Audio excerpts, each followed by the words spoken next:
Hello students, तो last lecture में हमने चैप्टर 4 के जो प्रीवियस पार्ट्स थे वो सारे स्टडी किए थे। आज के लेक्चर में हम आर्थ्रोपोड बॉर्न इन्फेक्शन को पर्टिकुलर यहाँ पर स्टडी करेंगे। ठीक है, आर्थ्रोपोड बॉर्न इन्फेक्शन क्या होता है? जो भी कोई इन्फेक्शन आपका फैल रहा है through any mosquito, flies, ticks, इन सब के थ्रू। ठीक है, जैसे समर सीजन में आप देखते हो यूजुअली क्या है, जो आपका आर्थ्रोपोड बॉर्न इन्फेक्शन है वो यूजुअली होता है समर्स के सीजन में। ठीक है, in the season of summer के सीजन में ये सब होता है, क्योंकि यूजुअली समर्स के टाइम पे ऐसे आपके मॉस्किटोज, फ्लाइज, टिक्स, इस टाइप के कुछ इंसेक्ट्स आते हैं या फिर फ्लाइज आती हैं, जो कि क्या करती है, अगर आपको बाइट कर लेती है तो उसकी वजह से आपको जो भी कोई इन्फेक्शन होता है वो पर्टिकुलर इन्फेक्शन आपका आर्थ्रोपोड बॉर्न इन्फेक्शन होता है। ठीक है, जैसे आपने रेस्पिरेशन में देखा था, जब आपके रेस्पिरेटरी ट्रैक्ट का अगर कोई इन्फेक्शन हो रहा था तो वो रेस्पिरेटरी ट्रैक्ट का था, बट यहाँ पर क्या है, मॉस्किटो, फ्लाइज, टिक्स की वजह से अगर कोई भी इन्फेक्शन हो रहा है तो वो पर्टिकुलर इन्फेक्शन आपका आर्थ्रोपोड बॉर्न इन्फेक्शन होगा। ठीक है, अगर हम मेजरली स्पेसिफिकली बात करें तो यूजुअली मॉस्किटो बाइट, जब मॉस्किटो बाइट होती है तो उसकी वजह से अगर कोई भी डिजीज या फिर इन्फेक्शन कॉज होता है तो वो कौन सा इन्फेक्शन है, आपका आर्थ्रोपोड बॉर्न इन्फेक्शन है। ठीक है, इसमें सबसे पहला डिजीज आपके पास आता है डेंगू। डेंगू क्या है आपको पता है, मॉस्किटो बाइट से होता है, और मॉस्किटो बाइट से होने के साथ साथ ही ये क्या है, आपका एक वायरल डिजीज होता है। ठीक है, वायरल डिजीज दैट मीन्स कि जो भी इसके लिए कॉजेटिव एजेंट है वो क्या है, आपका एक वायरस है। ठीक है, और उस वायरस का नाम क्या है, डेनवी। डेनवी का मतलब यहाँ पर है, this is DEN dengue and V is virus. ठीक है, तो कॉजेटिव एजेंट जो डेंगू का है वो डेंगू वायरस ही होता है, जिसका नाम क्या है, डेनवी। ठीक है, अब क्या है, यूजुअली कैसे होता है, मॉस्किटो बॉर्न डिजीज है, मतलब मॉस्किटो के थ्रू हुई है, दैट मीन्स जब आपको इन्फेक्टेड मॉस्किटो ने यहाँ पर आकर बाइट किया है उसके थ्रू आपको ये डिजीज हुआ है। अब यूजुअली जो डेंगू कॉज करने के लिए आपका जो एक मॉस्किटो रिस्पॉन्सिबल है वो है आपका female Anopheles mosquito. Female Anopheles mosquito ये एक मॉस्किटो की ब्रीड है जिसमें उसका फीमेल, लाइक एक मेल होता है एक फीमेल होता है, तो जब आपको जो फीमेल मॉस्किटो बाइट करती है उसके बाद आपका ये आर्थ्रोपोड बॉर्न डिजीज या फिर मॉस्किटो बॉर्न डिजीज यहाँ पर होता है, और स्पेसिफिकली कौन सा होता है, डेंगू होता है। ठीक है, अब डेंगू जब हो गया है तो डेंगू में कुछ सिम्टम्स आएंगे, आपको पता है यूजुअली क्या होती है, फीवर होती है। यहाँ पर फीवर इसका बहुत मेन और इम्पॉर्टेंट सिम्टम है। सबसे पहले अगर कोई सिम्टम आपको अकर होगा तो फीवर ही यहाँ पर होगा। ठीक है, अब फीवर जो होगा उसका जो टेम्परेचर आएगा वो क्या है, 104 डिग्री फ़ारेनहाइट तक उसका टेम्परेचर जाएगा। यूजुअली आपका जो भी टेम्परेचर है वो 98 डिग्री तक रहता है। यहाँ पर फीवर के केस में मतलब आपका बॉडी टेम्परेचर रेज हो गया है, पायरेक्सिया हो गया है, तो उस केस में आपका बॉडी का टेम्परेचर 104 रहेगा। ठीक है, और फीवर होने के साथ साथ में अगर आपको इनमें से एनी 2 या फिर 3 इन अदर सिम्टम में से 2 या 3 सिम्टम होते हैं तो ऐसा कंसीडर किया जाता है कि वो सिम्टम्स आपके डेंगू के हुए हैं। ठीक है, अब वो अलग सिम्टम्स में आपके पास क्या आ सकता है, आपको फीवर है, फीवर के साथ साथ में आपका वॉमिटिंग भी हो रहा है, नोजिया भी आप फील कर रहे हो, उसी के साथ में मसल पेन और जॉइंट पेन भी यहाँ पर हो सकता है, आपकी स्किन के ऊपर रैशेज हो सकते हैं और हेडेक भी यहाँ पर हो सकता है। But in very severe cases के अंदर क्या होगा, आपको ब्लीडिंग या फिर शॉक हो सकता है, और इस केस में हॉस्पिटलाइजेशन की बहुत ज़्यादा ज़रूरत पड़ती है। ठीक है, हॉस्पिटलाइजेशन या फिर हॉस्पिटलाइज आपको किया जाता है इतने सीवियर केस में। ओके, अब इसके साथ साथ में जो भी आपका डेंगू वायरस है उसको हम ट्रीट कैसे कर सकते हैं, तो यूजुअली अगर हम बात करें तो उसके ट्रीटमेंट में हम यूजुअली क्या देते हैं, फ्लूइड्स देते हैं और पेन रिलीवर्स देते हैं। फ्लूइड्स दैट मीन्स कि जो भी यहाँ पर डिहाइड्रेशन हो रहा है, जो आपकी बॉडी में इलेक्ट्रोलाइट वाटर इम्बैलेंस हो रही है, तो उसको हम यहाँ पर फ्लूइड्स दे करके उसको फुलफिल करेंगे, और उसी के साथ में पेन रिलीवर भी दे सकते हैं, क्योंकि फीवर के साथ साथ में यहाँ पर मसल और जॉइंट पेन भी एक इंपॉर्टेंट आपका यहाँ पर सिम्टम आता है, जिसके लिए आप क्या करते हो, सिम्टोमेटिक मेडिकेशन या फिर सिम्टोमेटिक ट्रीटमेंट यहाँ पर यूज करते हो, जैसे कि एंटीवायरल के साथ साथ में आप एंटीपायरेटिक भी यहाँ पर देते हो और एनाल्जेसिक भी देते हो। ठीक है, एनाल्जेसिक क्या होती है आपको पता है ना, एनाल्जेसिक वो टैबलेट्स होती हैं जो आपका पेन को रिलीव करती है या फिर रिलीज करती है, और फीवर में जब आपकी कोई ऐसी देते हो तो उसका नाम होता है एंटीपायरेटिक। एंटीपायरेटिक टैबलेट्स कौन सी होती है, जो आपके फीवर को, दैट मीन्स आपकी बॉडी की टेम्परेचर को जो रिड्यूस करती है वो आपका एंटीपायरेटिक टैबलेट्स होती हैं, और एनाल्जेसिक कौन सी होती है, which lowers down the pain. Okay, ऐसे ही नेक्स्ट डिजीज आपके पास आता है आर्थ्रोपोड बॉर्न इन्फेक्शन में, मलेरिया। मलेरिया भी आपको पता है एक मॉस्किटो के बाइट से यहाँ पर होता है। ठीक है, जब मॉस्किटो आपको बाइट कर लेता है तब आपको मलेरिया हो जाता है। पॉजिटिव एजेंट की बात करते हैं कि मलेरिया का पॉजिटिव एजेंट क्या होता है, दैट मीन सबसे पहले तो एक आपको मॉस्किटो ने आकर यहाँ पर बाइट किया है। अब उस मॉस्किटो में क्या है, एक पैरासाइट है, प्लाज्मोडियम पैरासाइट, जो कि इसके लिए मेजरली रिस्पॉन्सिबल होता है। ठीक है, प्लाज्मोडियम पैरासाइट जो होते हैं इसकी वेरियस स्पीशीज यहाँ पर प्रेजेंट होती है, जैसे कि प्लाज्मोडियम फैल्सीपैरम और उसी के साथ साथ में प्लाज्मोडियम वाइवैक्स, प्लाज्मोडियम ओवेली और प्लाज्मोडियम मलेरी। ऐसे आपके नंबर ऑफ स्पीशीज आपके पास प्लाज्मोडियम पैरासाइट की प्रेजेंट होती है, जो कि आपके मलेरिया के लिए यहाँ पर रिस्पॉन्सिबल होती है। बट प्लाज्मोडियम फैल्सीपैरम क्या है आपका, वो इतना सीवियर आपका मलेरिया यहाँ पर कॉज कर सकता है, सीवियर सिम्टम यहाँ पर ये कॉज करता है, और उसी के साथ साथ में it can lead to death, मतलब ये आपका बहुत ज़्यादा सीवियर होता है प्लाज्मोडियम फैल्सीपैरम, ठीक है। और उसी के साथ में प्लाज्मोडियम वाइवैक्स और प्लाज्मोडियम ओवेली, ये भी आपका मलेरिया कॉज करते हैं, बट इसके जो सिम्टम्स होते हैं वो इतने सीवियर नहीं होते जितने आपके फैल्सीपैरम के आते हैं, ठीक है। अब इसके अंदर सिम्टम की बात करते हैं, तो सिम्टम में आपको पता है फीवर आपका एक बहुत इंपॉर्टेंट इसके अंदर सिम्टम आता है। फीवर के साथ साथ में चिल्स हो सकती हैं, स्वेटिंग हो सकती है, और ये IP अ वीक क्या है, दैट मीन्स जब आपको मस्किटो ने बाइट किया है तो विद इन अ वीक आपको यहाँ पर सिम्टम्स दिखाई देंगे। दैट मीन्स एक्सपोजर से लेकर के एक्सपोजर से सिम्टम तक आने का जो भी टाइम है, दैट मीन्स आपका इंक्यूबेशन पीरियड जिसको हम कहेंगे वो आपका विद इन अ वीक होता है। दैट मीन्स मस्किटो बाइट अगर हुआ है आज, तो आज के 3 या 7 दिन बाद में आपको सिम्टम्स यहाँ पर दिखाई देंगे, ठीक है। और ट्रीटमेंट की बात करें तो आप इसमें सिम्टोमेटिक ट्रीटमेंट भी दे सकते हो, जैसे अगर आपकी बॉडी में पेन हो रहा है तो आपने पेन रिलीवर दे दिया, फीवर हो रहा है तो एंटीपायरेटिक दे दिया, ठीक है। ऐसे ही अगर कोई भी आपका जिस भी पर्टिकुलर सिम्टम है उस पर्टिकुलर का भी आप यहाँ पर मेडिकेशन दे सकते हो, और उसके साथ साथ में इस वायरस को या फिर जो भी यहाँ पर पैरासाइट है उसको किल करने के लिए आप क्या देते हो, स्पेसिफिकली एंटी मलेरियल ड्रग्स देते हैं। उसमें आप एक एग्जांपल देखिए, क्लोरोक्वीन। क्लोरोक्वीन क्या है आपका, एक एंटी मलेरियल ड्रग है जो कि यहाँ पर दिया जाता है मलेरिया के केस में, ठीक है। ये क्या करता है, इन सारे सिम्टम्स को भी रिड्यूस कर सकता है, और उसी के साथ साथ में आपका ये जो मलेरिया का पैरासाइट है उसकी भी यहाँ पर डिग्रेडेशन कॉज करेगा, ठीक है। Next is फिलेरियसिस। फिलेरियसिस क्या है, आपकी एक ट्रॉपिकल पैरासाइट की डिजीज़ है जो कि मेजरली आपका लिम्फ नोड्स के ऊपर और लिम्फ वेसल्स के ऊपर यहाँ पर इफेक्ट डालती है, ठीक है। लिम्फ नोड्स और लिम्फ वेसल्स के ऊपर डायरेक्टली इफेक्ट डालती है, और इसके बाद में ये क्या करती है, आपकी जो स्किन है उसको डायरेक्टली यहाँ पर हार्डन या फिर थिकन बना देती है, हार्डन और थिक यहाँ पर बना देती है। दैट मीन्स इस पर्टिकुलर यहाँ पर क्या होगा, बैक्टीरियल इन्फेक्शन कॉज होगा। उस बैक्टीरियल इन्फेक्शन की वजह से क्या हो जाएगा, आपकी जो स्किन है वो यहाँ पर और ज़्यादा हार्ड या फिर थिक हो जाएगी, जिसकी वजह से आपका यहाँ पे कॉज होगा एलिफेंटाटाइसिस। एलिफेंटाटाइसिस में क्या होता है, मेजरली आपका कोई भी बॉडी का एक पर्टिकुलर पार्ट जिसकी स्किन बहुत ज़्यादा थिक हो गई है, हार्ड हो गई है और वो बहुत ज़्यादा फैल गई है, वो एक पर्टिकुलर एलिफेंटाटाइसिस होता है, जिसके अंदर आपको फिलेरियसिस में भी हो सकता है। दैट मीन्स फिलेरियसिस में आपका एलिफेंटाटाइसिस यहाँ पर हो सकता है, ठीक है। सिम्टम्स की बात करते हैं तो सिम्टम्स में इसके साथ यहाँ पर फीवर, पेन और इरेथमिया भी होता है। इरेथमिया मीन्स आपकी स्किन के ऊपर यहाँ रैशेज आ जाते हैं, ठीक है। स्किन जो भी इन्फेक्शन होगा या फिर स्किन रैश होगा वो आपका इरेथमिया हो जाता है, ओके। नेक्स्ट इसके अंदर डिजीज आती है आपकी चिकनगुनिया। चिकनगुनिया क्या है, आपका एक इन्फेक्टेड मॉस्किटो जब आपको बाइट करता है तब आपको चिकनगुनिया यहाँ पर हो जाता है। अब इसके अंदर जो कॉजेटिव एजेंट है उस कॉजेटिव एजेंट का नाम क्या है, दैट मीन्स ये वायरल डिजीज है, और इसका वायरस कौन सा है, वायरल डिजीज है, और इसका वायरस है चिकनगुनिया वायरस, ओके।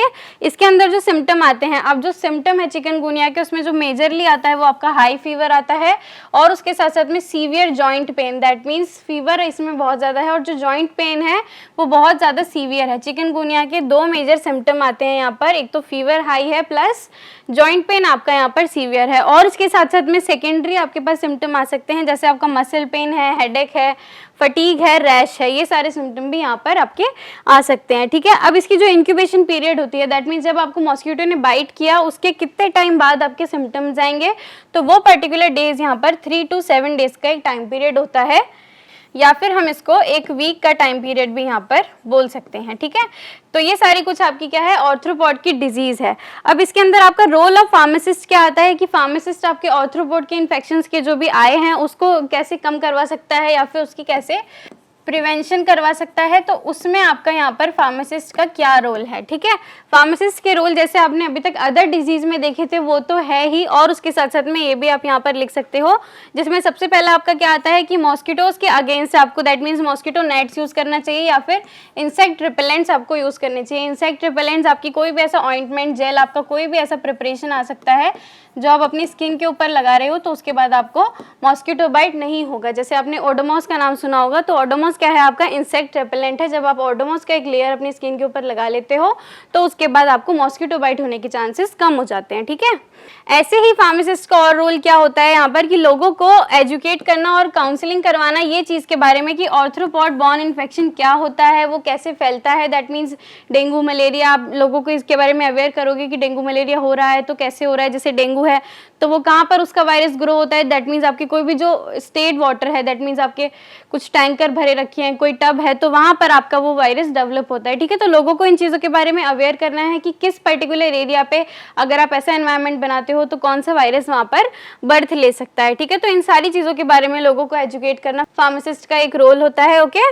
नेक्स्ट आपका यहाँ पर रोल होता है कि जो भी इन्फेक्शन आपका हो गया है तो वो इन्फेक्शन आपका ट्रांसमिट कैसे हो रहा है, ठीक है। जैसे मॉस्किटो बाइट से ट्रांसमिट हुआ है या फिर किसी भी डायरेक्ट कांटेक्ट से ट्रांसमिट हुआ है, तो जो भी आपका ट्रांसमिशन का मेथड है इसके बारे में लोगों को अवेयर करना है ताकि वो अपने आप पे डिजीज़ कम से कम ले, और इन सारी चीज़ों को फॉलो करेंगे तो उनको ये जो फर्दर डिजीज़ होने के चांसेस होते हैं वो यहाँ पर रिड्यूस हो जाएंगे, ठीक है। और उसके साथ साथ में फार्मासिस्ट का क्या रोल होता है, वैक्सीनेशन देखना, लोगों को वैक्सीनेशन के बारे में यहाँ पर अवेयर करना, उनको नॉलेज देना कि वैक्सीनेशन आपके लिए कितना इंपॉर्टेंट है। इम्यूनाइजेशन कार्ड देखना, दैट मीन जो भी आपके इन्फेंट है, चिल्ड्रन है, जिनका एक कार्ड बना होता है उसके ऊपर सारा लिखा होता है कि कौन सा वैक्सीन कब लग चुका है या कब लगेगा, तो उसके बारे में लोगों को यहाँ पर अवेयरनेस देना। और उसके साथ में कोई भी डिजीज़ हो गई है तो उस पर्टिकुलर डिजीज़ में कौन सा मेडिसिन लेना है, उसका कितना अमाउंट लेना है, उसको किस पर्टिकुलर टाइम पीरियड पे लेना है और कब उस मेडिसिन को स्टॉप करना है। खुद से स्टॉप नहीं करना कि ठीक है अब हमें कोई भी सिम्टम नहीं दिख रहा तो हमने स्टॉप कर दिया, ऐसा नहीं। ये सारी चीज़ें फार्मासिस्ट की ड्यूटी है, उसको बताना है, ठीक है। और उसके साथ में पर्सनल हाइजीन और जो भी एनवायरमेंटल सराउंडिंग का हाइजीन है उन सबको मेंटेन करना बताना है। मास्क कैसे यूज़ करना है, सैनिटाइजेशन कैसे रखना है, ऐसे ही बहुत सारी इंपॉर्टेंट चीज़ें हैं जो एक फार्मासिस्ट का रोल होती है, लोगों को इन सब पर्टिकुलर चीज़ों के बारे में अवेयर करना और उनको नॉलेज देना, ठीक है, ताकि ये जो डिजीज़ हो रही हैं उसको हम क्या कर सकें, अल्टीमेटली प्रिवेंट कर सकें, ओके। नेक्स्ट आपके पास डिजीज़ आती है सरफेस इन्फेक्शंस। तो आर्थ्रोपोड बॉर्न डिजीज़ के बाद अब आपके पास नेक्स्ट टॉपिक आता है सरफेस इन्फेक्शन। सरफेस इन्फेक्शन क्या होता है, यहाँ पर नाम से ही क्लियर है कि किसी भी चीज़ की सरफेस के ऊपर होना, तो ठीक है।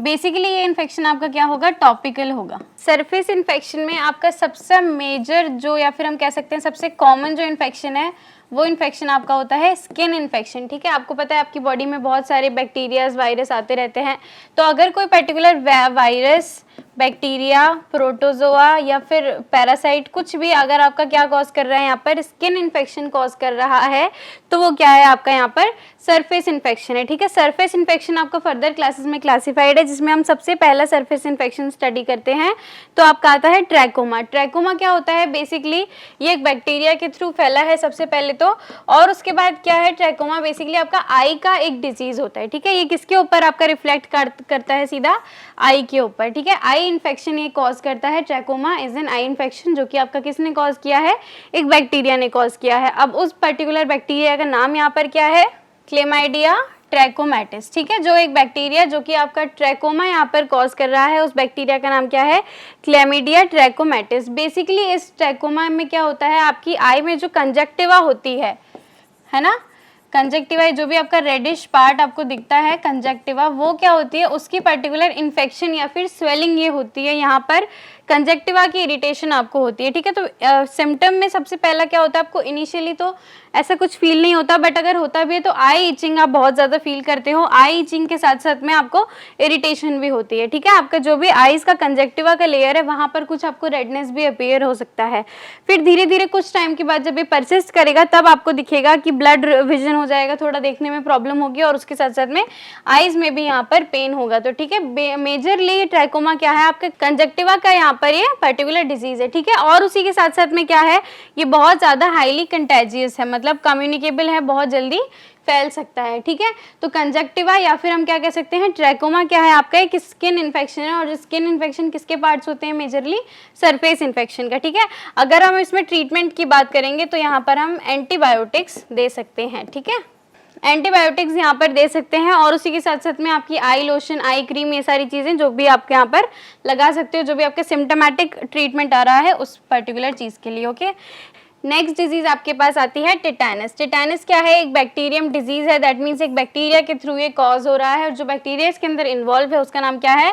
क्लॉस्ट्रेडियम टिटानी। ठीक है, जो भी बैक्टीरिया आपका यहाँ पर कॉज है उसका नाम है क्लॉस्ट्रेडियम टिटानी। अब आपको पता है जो छोटे बच्चे होते हैं उसको, उन लोगों को टिटनेस होने का चांसेस बहुत ज़्यादा रहता है। जैसे वो लोग क्या करते हैं, सॉइल में, वाटर में ऐसे खेलते हैं, या इवन कोई अडल्ट भी है तो सॉइल में आपका जो आयरन है, नेल्स है, उन सब चीज़ों में आपने देखा होगा आयरन की नेल्स होती है, कोई भी आपका निडल लग गया तो वहाँ पर क्या होते हैं, इस बैक्टीरिया के स्पोर्स प्रेजेंट होते हैं, और जब बैक्टीरिया का स्पोर प्रेजेंट है वही आपका बेसिकली आपका टिटनेस यहाँ पर कॉज करता है।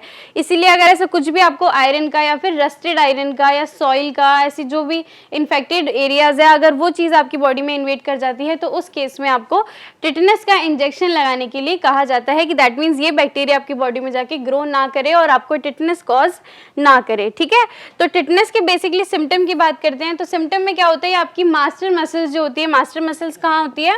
मास्टर मसल्स बेसिकली आपके माउथ में होती है। ठीक है, माउथ में जो जॉ वाला पार्ट है वहां पर ये प्रेजेंट होती है, जो कि मसल्स जो है, ये वाली जो मसल्स है वो आपकी इन्वॉल्व रहती है जब आप माउथ को ओपन करते हो या फिर आप मैस्टिकेशन करते हो। मैस्टिकेशन मीन आपका जो भी आपने फूड को च्यू किया है तो जो भी आपकी जॉ मसल्स यहाँ पर इन्वॉल्व है वो आपकी मास्टर मसल्स है, और ये सीधा उसके ऊपर इफेक्ट डालता है। तो उसके ऊपर इफेक्ट डालेगा तो उसकी वजह से क्या होगा, आपकी ये जो मसल्स है वो अच्छे से काम नहीं कर पाएगी, माउथ को ओपन करने में प्रॉब्लम होगा, और उसके साथ में जब आप मैस्टिकेशन करोगे, दैट मीन्स अपना फूड को च्यू करोगे, तो वहाँ पे भी आपको इस चीज़ में पेन फील होगा या फिर डिफिकल्टी फील होगी। तो बेसिकली टिटनेस में ये होता है, इसीलिए इस पर्टिकुलर चीज़ को हम यहाँ पर लॉक जॉ भी कहते हैं, यहाँ पर इसको लॉक जॉ भी कहते हैं। ठीक है, दैट मीन्स आपकी जो जॉ है वो पर्टिकुलर यहाँ पे लॉक हो गई है, या फिर इसके अंदर जो भी मसल्स आपकी इन्वॉल्व है उसके ऊपर ये पूरा इफेक्ट डाल रही है, जिसकी वजह से आपकी माउथ ओपनिंग में और मैस्टिकेशन में आपको यहाँ पर प्रॉब्लम हो रही है। ठीक है, और उसके साथ साथ में आपकी अदर मसल्स के ऊपर भी इफेक्ट डालता है टिटनेस। ठीक है,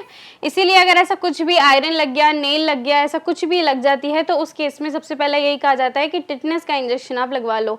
नेक्स्ट, जैसे लॉक जॉ है आपका माउथ के ऊपर ये कॉज कर रहा है, तो अल्टीमेटली कहाँ पर भी आपकी बॉडी में, माउथ के साथ साथ आपकी बॉडी की नेक पे, फिर आपका जो भी ट्रंक पार्ट है, ट्रंक पार्ट कौन सा होता है आपका, एब्डोमिनल, पूरा बैक, नेक, ऊपर की लिम्स, ये सारी चीजें। ठीक है, तो ट्रंक पार्ट तक भी आके आपका स्प्रेड हो सकता है, और इन मसल्स में भी आपकी मसल स्पाज्म हो सकती है।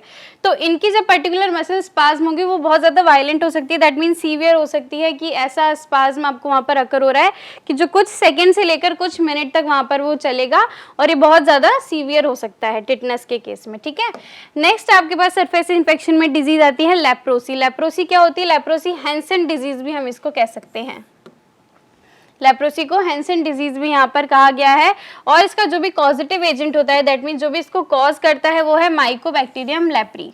ये भी आपका एक बैक्टीरियम है, दैट मीन्स बैक्टीरियल बेस्ड या फिर बैक्टीरियल डिजीज है। ओके, लेप्रोसी क्या करती है, बेसिकली आपकी स्किन पे सोर्स कॉज करती है, दैट मीन्स स्किन इन्फेक्शन जैसा कुछ कॉज करती है, और उसके साथ साथ ही आपकी जो नर्व्स है उसके ऊपर इफेक्ट डालती है, दैट मीन्स आपका नर्व डैमेज कर सकती है, आपकी आर्म्स की, लेग्स की, आपकी बॉडी में जो भी मसल पार्ट है उन सब की नर्व्स को यहाँ पर डैमेज कर सकती है। ठीक है, इसके अंदर क्या होता है, बेसिकली जो भी आपकी मसल्स है उसकी इम्पेयर्ड सेंसेशन यहाँ पर फील होगी या फिर नमनेस जैसा कुछ फील होगा, तो वो आपका वेरी फर्स्ट या फिर इनिशियल सिम्टम है आपका लेप्रोसी का। ठीक है, और इसके साथ में जो इन्फेक्शन है ये आपका लीड कर सकता है किसमें, जो भी आपकी नर्व्स है, मैंने यहाँ पर कहा आपकी नर्व्स डैमेज के ऊपर ये पूरा इफेक्ट डालेगा, और उसके साथ साथ में आपकी रेस्पिरेटरी ट्रैक्ट के ऊपर, स्किन के ऊपर, आईज की मसल्स या फिर नर्व्स के ऊपर यहाँ पर डायरेक्टली इफेक्ट डालता है। बेसिकली लेप्रोसी को ट्रीट करने के लिए यहाँ पर ये बैक्टीरियल डिजीज है, इसलिए इसके ट्रीटमेंट में हम एंटीबैक्टीरियल या फिर एंटीबायोटिक्स यहाँ पर देते हैं।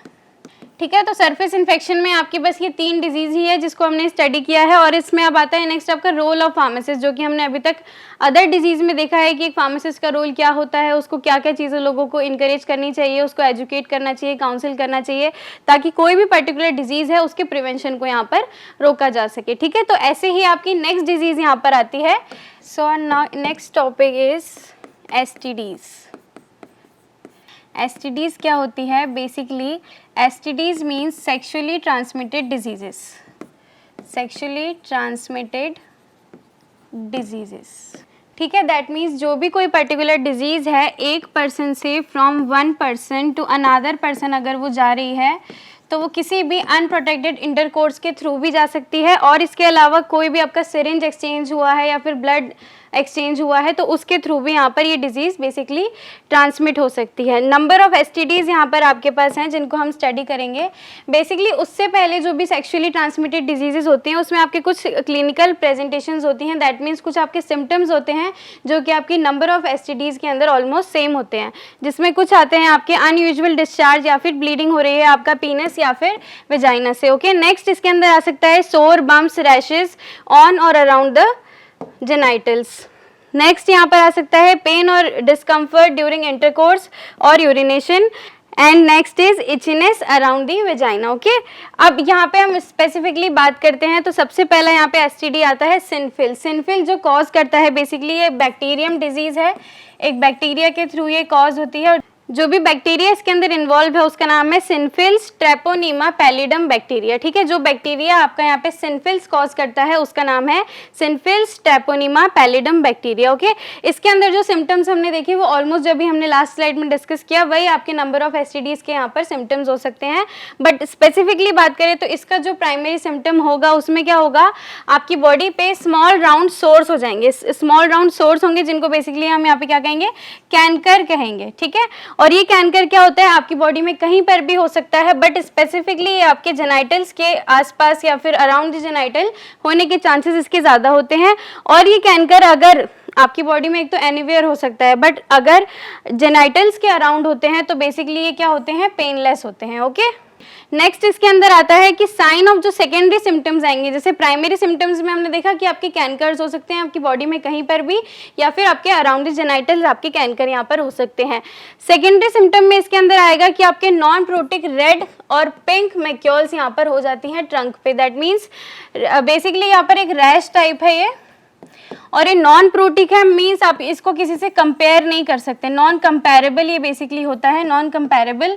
रेड या फिर पिंक कलर के रैशेस हो सकते हैं आपकी ट्रंक पे। ट्रंक मीन्स आपकी बॉडी का अपर वाला पार्ट, जैसे कि आपका बैक है, एब्डोमेन है, नेक, ये पार्ट आपका ट्रंक पार्ट है। ठीक है, यहाँ पर आपका कोई भी ऐसा रैश हो जाएगा तो वो आपका क्या होगा, सेकेंडरी सिनफिल्स का साइन हो सकता है, या फिर जो आपका अगर सिनफिल्स है वो प्रोलॉन्ग हुआ कुछ टाइम पीरियड के लिए तो पहले तो आपको कैंकर का सिम्टम होगा और फिर उसके बाद आपको मैक्यूल्स होने का सिम्टम यहाँ पर हो सकता है। ठीक है, अब ये जो सिम्टम्स है बेसिकली आपके 1-2 महीने के बाद आएंगे, जब आपको डिजीज हो जाएगी तो प्राइमरी तो आपके कुछ और सिम्टम्स आएंगे जो हमने पहले डिस्कस किया, ये वाले सिम्टम्स आपके 1-2 महीने के बाद में अपीयर होंगे। नेक्स्ट इसके साथ में आपके पास lesions can be appear at anywhere of the body. आपकी बॉडी में कहीं पर भी लेजेंड्स हो सकते हैं। लेजेंड्स क्या होती हैं, कुछ ग्रुप ऑफ टिश्यूज होती है, ग्रुप ऑफ टिश्यूज होती है जो कि आपका यहाँ पर कैंसरस भी हो सकती है और नॉन कैंसरस भी ये हो सकती है। ठीक है, ये लेजेंड्स आपकी बॉडी में अपीयर हो सकते हैं कहीं पर भी, जैसे कि आपकी पाम पे, सोल पे, फेस पे, स्कैल्प पे। ओके, ऐसे नंबर ऑफ प्लेसेस पे आपका यहाँ पर लेजेंड्स हो सकता है, और उसके अलावा मैक्यूल्स आपकी बॉडी पे हो सकते हैं, और हमने देखा कि कैंकर हो सकता है। और जो एक कॉमन आपके क्लिनिकल रिप्रेजेंटेशन एसटीडीज का है वो तो यहाँ पर इसके साथ ही है। ठीक है, नेक्स्ट एसटीडी आपके पास आती है गोनोरिया। गोनोरिया एक बैक्टीरियम है, बैक्टीरियल डिजीज है जिसको कॉज करने के लिए एक बैक्टीरिया रिस्पॉन्सिबल होता है, उसका नाम है नेसेरिया गोनोरियम बैक्टीरियम। ठीक है, अब इसके जो क्लिनिकल रिप्रेजेंटेशन आती है उसमें क्या होता है, बेसिकली सबसे पहले तो ये इन्फेक्शन आपको डिटरमाइन कैसे किया जाएगा कि उसकी लोकेशन क्या है, दैट मीन्स ये जो भी आपका बैक्टीरिया आया है आपकी बॉडी में आया है, उसके बाद आपकी बॉडी में जो भी साइन एंड सिम्टम्स आ रहे हैं वो किस लोकेशन के ऊपर आ रहे हैं और उसकी क्या ड्यूरेशन है। ठीक है, और इसी के साथ साथ में कि ये लोकलाइज्ड है या फिर सिस्टमैटिक है, मतलब आपकी बॉडी में एक पर्टिकुलर एरिया पे है या पूरी बॉडी में ये चीज़ स्प्रेड हो गई है, तो इसके बेस पर ये पहले तो डिसाइड किया जाता है या फिर डिटरमाइन किया जाता है कि ये इन्फेक्शन किस तरीके का है। ओके, अब इसके अंदर जो सिम्टम्स आते हैं जो मेन में आते हैं, basically 90 to 95% of the mens में आपके कुछ सिम्टम्स होते हैं, दैट इज प्रोफ्यूज। प्रोफ्यूज क्या होता है, आपकी कोई भी चीज़ ज़्यादा क्वान्टिटी में हो रही है, दैट मीन्स मोर क्वान्टिटी में। ठीक है, फिर आपका आता है पोरुलेंट। पोरुलेंट मीन्स किसी भी चीज़ के अंदर आपका पस आ रहा है या फिर पस जैसी कोई भी चीज़ वहाँ पर डिस्चार्ज हो रही है वो। ठीक है, नेक्स्ट आता है आपका येलो यूरेथ्रल डिस्चार्ज और विथ डायसूरिया। डायसूरिया क्या होती है, आपकी पेनफुल यूरिनेशन, पेनफुल यूरिनेशन, और इसी के साथ साथ में यूरिनरी अर्जेंसी होने के भी यहाँ पर क्लिनिकल सिम्टम्स आप देख सकते हो, ठीक है। नेक्स्ट इसके अंदर आते हैं फीमेल्स की अगर हम बात करें तो पहले हमने मेल्स में डिस्कस किया था। फीमेल्स में जो 10% ऑफ इन्फेक्टेड फीमेल्स होती हैं उनके अंदर कुछ सिम्टम्स आते हैं, दैट मीन्स डायसूरिया। डायसूरिया हमने अभी अभी क्या देखा, पेनफुल यूरिनेशन। नेक्स्ट आपकी फ्रीक्वेंसी भी यहाँ पर यूरिनेशन की बात हो रही है, फ्रीक्वेंट यूरिनेशन होने का चांसेस हो सकता है, और उसके साथ में increased vaginal discharge, abnormal menses हो सकती हैं। अब ये मेंसेस एबनॉर्मल है, दैट मीन्स आपका यहाँ पर पेनफुल भी हो सकता है, और जो उसका ब्लीड है वो भी आपका हाई हो सकता है, हाई ब्लीडिंग भी यहाँ पर हो सकती है। Next is pelvic inflammation. वैसे पेल्विक इन्फ्लामेशन होने का चांसेस यहाँ पर बहुत कम होता है, बट इफ अगर पेल्विक इन्फ्लामेशन हो गई है तो that can lead to infertility of the female, ठीक है। यहाँ पर हम पर्टिकुलरली फीमेल की बात कर रहे हैं। अगर उसके अंदर पेल्विक इन्फ्लामेशन हो जाती है तो वो इनफर्टिलिटी पे लीड करेगा। नेक्स्ट डिजीज इज HIV और एड्स। यहाँ पे स्लैश करके इसलिए लिखा है क्योंकि जो कॉज करता है वो तो आपका बैक्टीरिया तो है HIV, और जो चीज़ HIV एक स्टेज वाइज हो रही है, ठीक है, एक लेवल पे जाके जब आपका HIV इतना इंक्रीज हो जाएगा तब उस पर्टिकुलर स्टेज को वहाँ पर एड्स कहा जाता है, ठीक है। एड्स बेसिकली क्या होती है, acquired immunodeficiency syndrome. Basically HIV में या फिर एड्स में अगर हम बात करें तो ये डायरेक्टली आपका इम्यूनिटी के ऊपर इफेक्ट डालता है। इस डिजीज में आपकी बॉडी की इम्यूनिटी कम हो जाती है, दैट मीन्स इम्यूनिटी कम हो रही है तो इवन आपको कोल्ड भी हो गया है तो आपकी बॉडी के जो भी वाइट ब्लड सेल्स हैं वो उसके अगेंस्ट वहाँ पर काम नहीं कर पाएंगे, तो एक सिंपल सा कोल्ड भी आपके लिए बहुत ज़्यादा सीवियर यहाँ पर कॉज करता है, ठीक है। एक्वायर्ड इम्यूनोडेफिशिएंसी सिंड्रोम बेसिकली ये है क्या, HIV का फाइनल स्टेज है, ठीक है। जैसे HIV एक बैक्टीरिया है, ये बैक्टीरिया आपकी बॉडी में आया, धीरे धीरे इसने ग्रो किया। एक पर्सन HIV पॉजिटिव हो सकता है, बट दैट डजंट मीन कि वो पर्सन आपका एड्स पॉजिटिव भी है, क्योंकि HIV एक बैक्टीरिया है। जब ये बैक्टीरिया धीरे धीरे ग्रो करेगा तो एक लेवल पे जाकर ये आपका एड्स कंसिडर होगा, अदरवाइज वो HIV पॉजिटिव ही रहेगा, ठीक है। इसके लिए जो पॉजिटिव एंजाइम है वो क्या है, human immunodeficiency virus, that means HIV, human immunodeficiency virus. नाम से पता चल रहा है कि ये वायरस क्या कर रहा है, आपकी इम्यूनिटी को डेफिशिएंट कर रहा है, दैट मीन्स कम कर रहा है।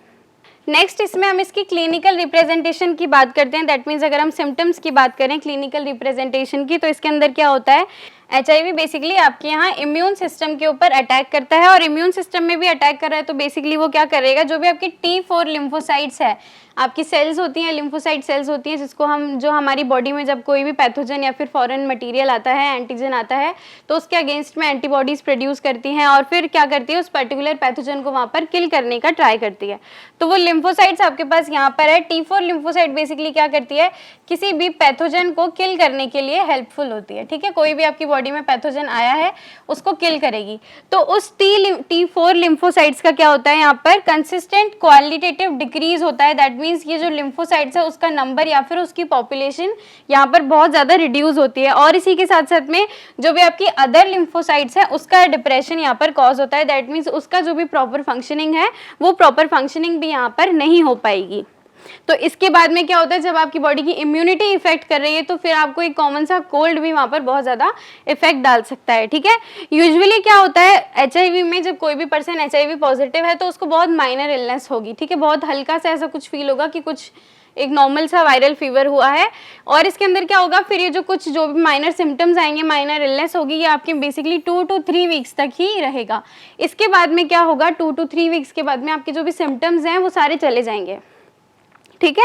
और इसके बाद माइनर इलनेस में जो भी आपके पास कॉमन सिम्टम्स है वो कॉमन सिम्टम्स आपके एक बेसिक डिजीज के अंदर आते हैं, वही है जैसे कि फीवर है, वीकनेस है, रैश है और हेडेक जैसे कॉमन सिम्टम्स यहाँ पर आप देखने को मिल सकते हैं आपको। फिर इसके बाद में क्या होगा, एक पर्टिकुलर टाइम पीरियड है, जैसे 2 वीक का टाइम आया, 2 वीक में आपको माइनर इलनेस हो रही है, उसके अंदर आपको एक कॉमन सिम्टम्स आ गए।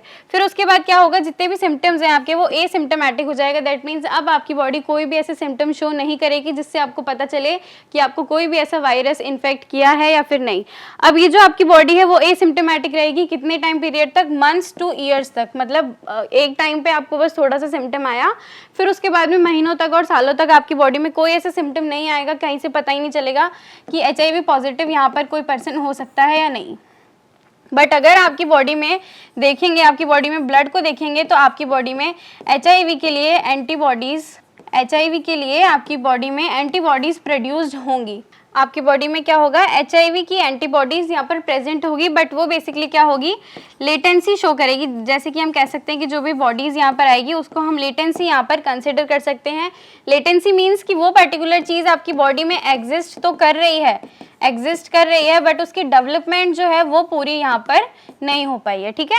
तो ऐसे आपकी बॉडी में जब ब्लड सैंपल लिया जाएगा तो आपकी उसके अंदर HIV के अगेंस्ट आपको एंटीबॉडीज वहाँ पर मिल सकती है, तो ये पता चलेगा कि आपकी बॉडी में HIV का वायरस इंट्रोड्यूस हुआ था, ठीक है। बेसिकली HIV क्या है, आपका इम्यून सिस्टम के ऊपर इफेक्ट डालता है, और जब आपका इम्यून सिस्टम वीक हो जाता है तो सिंपल सा कोई भी वायरल बैक्टीरियल इन्फेक्शन भी आपको बहुत सीवियर यहाँ पर कॉज करता है। और HIV और एड्स में डिफरेंस क्या है, HIV का जो फाइनल स्टेट होता है उसको हम यहाँ पर एड्स कहते हैं, ठीक है। तो अब इस STDs में बेसिकली रोल ऑफ फार्मासिस्ट क्या है, फार्मासिस्ट का काम यहाँ पर क्या रहता है, बेसिक आपको पता है, अभी तक हमने जितनी भी यहाँ पर डिजीज़ पढ़ी हैं उन सब में रोल ऑफ फार्मासिस्ट क्या है कि लोगों को अवेयर करना, लोगों को इन डिजीज़ के बारे में नॉलेज देना, ताकि वो इन पर्टिकुलर डिजीज़ से अपने आप को प्रिवेंट कर पाएँ, ठीक है। तो वैसे ही STDs के केस में यहाँ पर क्या, STDs क्या होती है, सेक्सुअली ट्रांसमिटेड डिजीजेस, ठीक है। STDs के केस में क्या करना है, यहाँ पर फार्मासिस्ट का रोल क्या रहता है कि वो यंग पीपल को यहाँ पर एजुकेट करे कि वो STDs की प्रिवेंशन यहाँ पर कैसे कर सकते हैं, ठीक है, by using contraceptive methods. Contraceptive methods में भी जो भी आपका एक बैरियर मेथड होता है उसको यहाँ पर यूज करके, ओके।